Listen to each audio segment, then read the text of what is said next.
Welcome to Mr. Marr's 3-Minute Histories, quick summaries about a range of different historical topics.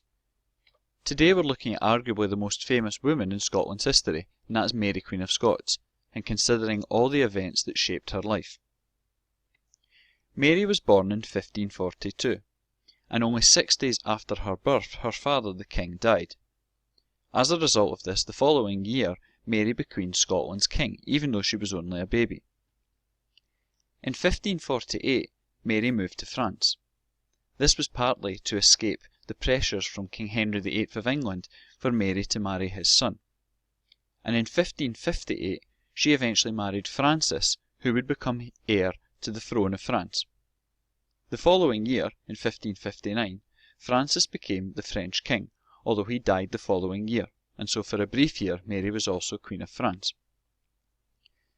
In 1561, she returned to Scotland.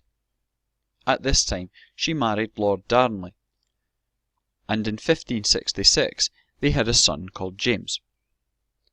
Mary's time as Queen of Scotland was often one of suspicion. Mary was a Catholic, whilst many people in Scotland were Protestants, and they worried that Mary as a Catholic could not properly run Scotland or be loyal to the country. This issue was made even worse when in 1567 her husband Lord Darnley was killed. Mary was suspected by many of being secretly involved in the plot to kill Darnley, something which became even more prominent when later that year she married the Earl of Bothwell, who was a suspect in the murder of Darnley. As a result of this, many nobles wanted to remove Scotland's queen, so in 1567 they had her imprisoned in the attempt to force her to abdicate. In the meantime, they put her son James into power as the King of Scotland, albeit that he was only a baby at this point.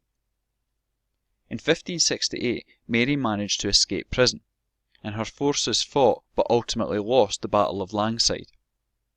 As a result of this, Mary then fled to England, where she thought she could seek refuge from her cousin, Queen Elizabeth.